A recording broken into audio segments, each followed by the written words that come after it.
Les mecs, on se retrouve pour une vidéo débrief de ce match entre la France et la Pologne. La France U21 contre la Pologne U21 pour cette Euro U21 en Slovaquie pour ce troisième match de groupe. Malheureusement, comme vous avez pu le voir, j'ai pas pu débriefer les deux premiers matchs qui a été contre la Géorgie et contre le Portugal. Pas que je voulais pas, mais parce qu'il y avait la Coupe du Monde des clubs, j'avais aussi d'autres choses à faire. Mais je me suis dit, dernier match de groupe, même si on est déjà quasiment qualifié, il fallait quand même que je fasse une vidéo. Je vais débriefer les prochains tours, notamment du coup le huitième de finale, ou je sais plus si on part directement en huitième ou en quart. Je crois que c'est un huitième de finale qui aura lieu contre le Danemark, puisque avec cette victoire 4-1 contre la Pologne, on finit deuxième du groupe. Le Portugal a étrillé la Géorgie. Je crois qu'ils ont gagné 3-0, ce qui fait que du coup, même nombre de points, mais au goal average, ils sont devant nous. Donc ouais, une victoire contre la Pologne qui était primordiale, oui et non. Il fallait se rassurer, il y a quand même eu beaucoup de changements.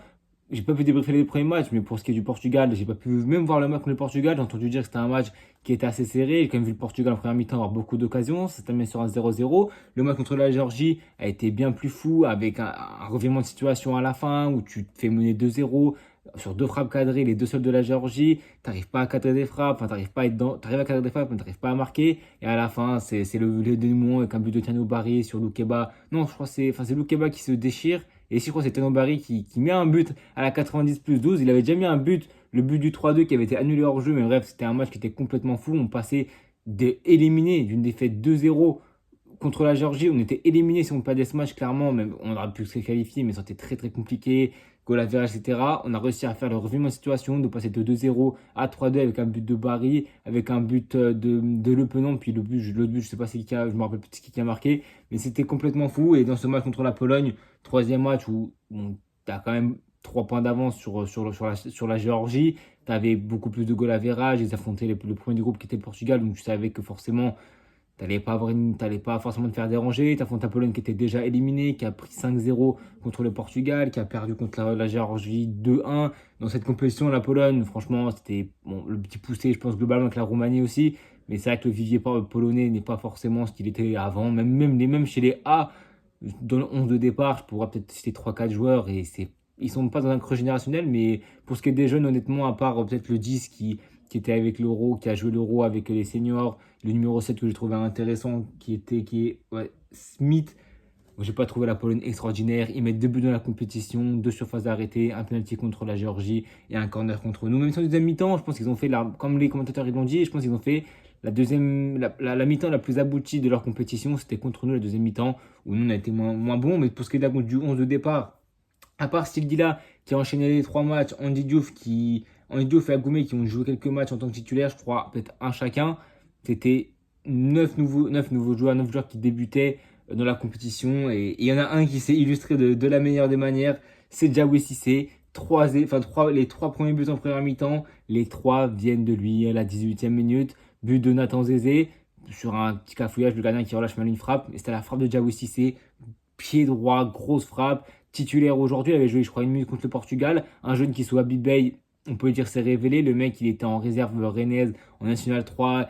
Il n'avait pas beaucoup joué, pas eu la confiance du coach. Habib Bey a su déceler ça en lui, de le faire démarrer des matchs avec Rennes en deuxième partie de saison. De plus en plus de minutes, quitte à être titulaire. Encore une fois, le vivier français avec des talents, une nouvelle pépite au milieu de terrain qui se révèle dans l'un des meilleurs centres de formation français, qui est le Stade Rennais. Puis, mais c'est une passe décisive. Sur Flashcore, il met ça comme une passe décisive. Le gardien se trouve complètement sur son arrêt et relâche la balle. Je sais plus c'est qui se bat pour essayer de la remettre. Mais à la fin, c'est un Zézé qui se pousse avec un défenseur pour marquer son but. Zézé qui mettait son premier but aussi avec l'équipe de France qui était titulaire. Le deuxième but, c'est dans la foulée. But de Nathan Zézé, engagement des Polonais. Je crois que c'est perte de balle sur l'engagement. La Pologne, il s'écroule complètement. Perte de balle. C'est la récupération de je ne sais plus qui, je sais plus qui récupère le ballon, mais perte de balle. Je crois que c'est peut-être un Diouf qui récupère le ballon.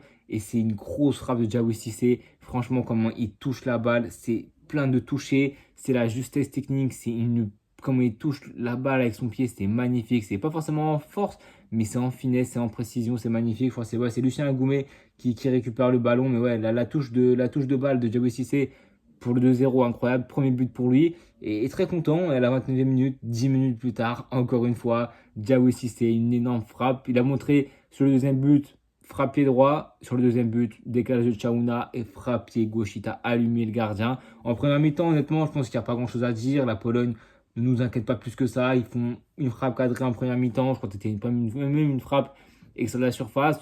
J'ai trouvé qu'on était solide, qu'on était compact, que honnêtement, on n'a pas subi grand-chose.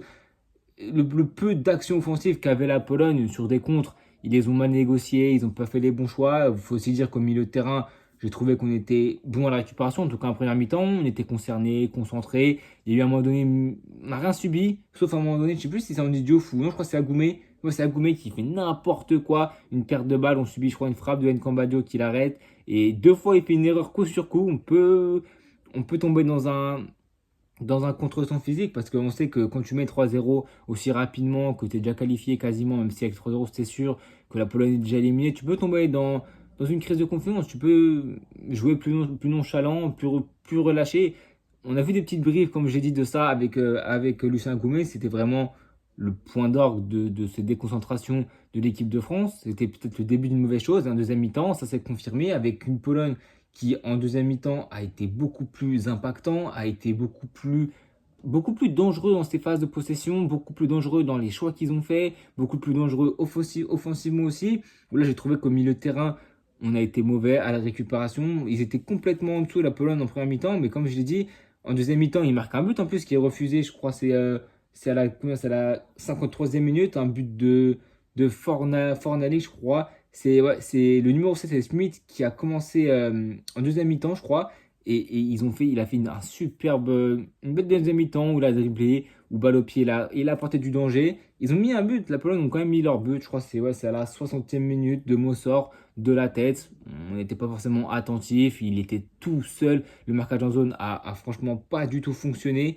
Et c'est dommage pour ça. Après, est-ce que tu peux vraiment vouloir cette équipe de France qui mène 3-0, qui n'ont pas été endogés en première mi-temps, à part cette erreur individuelle de Lucien Goumet? Je, je, je pense pas, honnêtement. Je pense pas qu'on doit forcément leur vouloir. C'était pas forcément plus l'équipe type, mais ça montre aussi le vivier qu'a l'équipe de France, parce que c'est une équipe de France qui a déjà même pas mis les titulaires, a mis ceux qui n'ont pas beaucoup joué. Une équipe de France qui, de base, avec les titulaires, a beaucoup de joueurs, Doué, Cherki, Barcola. Il y a tellement de joueurs qui n'ont même pas été libérés par leur club. Pour ceux que je viens de citer, c'est normal, ils jouent la Coupe du Monde des clubs.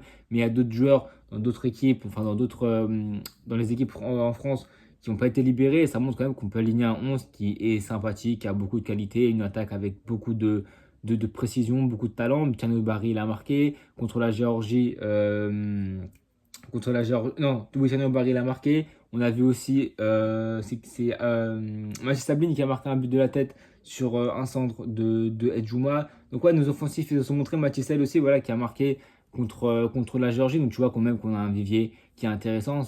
L'équipe de France, la France a plein de talents. Maintenant il faut le montrer. Maintenant ça sera du coup, je crois, je sais plus si c'est un quart de finale ou en demi-finale de cet Euro U21. Je ne sais pas comment la suite de la compétition elle se déroule. Je n'ai pas forcément fait attention à comment ça allait se dérouler. Je crois que ça va se dérouler je vérifie. Bon, ben, j'arrive pas à trouver. Mais je crois que ça va se dérouler en quart de finale, demi-finale, finale. Donc bon, il y a quand même beaucoup, beaucoup, beaucoup d'adversité dans cet Euro U21 avec aussi l'Espagne, le Portugal qui, même si on les a tenus 0-0, le Portugal, ils ont mis un 5-0 à la Pologne, ils ont mis un 3-0 à la Géorgie. Je pense que ouais, les favoris, c'est nous, c'est le Portugal, c'est l'Espagne. Bon, c'est les équipes qui sont clairement en forme même avec les A. Ça montre aussi comment le football européen travaille très bien. Et comment tu vois l'Italie, pareil qu'avec les A pas forcément de bons résultats, ni même un vivier si extraordinaire que ça. Tu vois qu'ils sont quasiment en phase de pas forcément se qualifier à la Coupe du Monde. On en est encore loin, mais honnêtement, je pense que ça peut clairement se passer parce que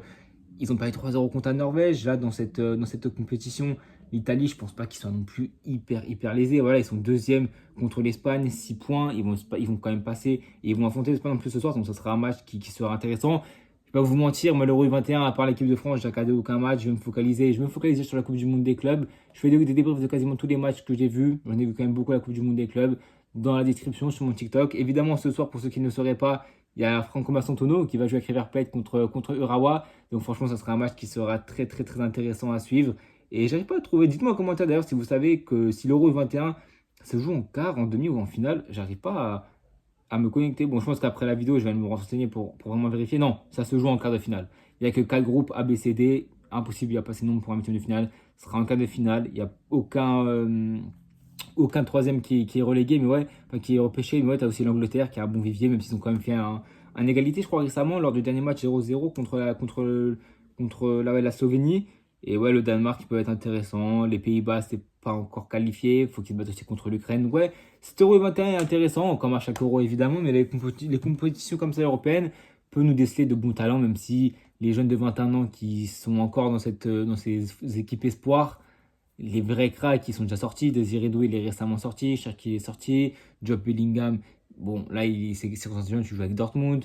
Les vrais cracks, il a mis Yamal. Normalement, le mec, il aurait dû jouer en U17, propulsé avec les A. Donc voilà, c'est des bons indicateurs. C'est des joueurs qui sont encore un peu sous la loupe. Mais tu vois, un Cissé qui nous fait un match comme ça, qui pourquoi pas peut gratter une place de tir pendant la suite pardon, de la compétition, ça peut être intéressant. En tout cas, les mecs, c'est tout ce que j'avais à dire pour ce match. N'hésitez pas à vous abonner, à liker, partager. Et évidemment, on se retrouve demain. Je vous attends au rendez-vous pour le débrief du premier match de Coupe du Monde des clubs entre le Real Madrid et Al Hilal. Premier match de Xabi Alonso, ça va être incroyable. À bientôt tout le monde. Et n'hésitez pas à vous abonner les mecs et à bientôt tout le monde.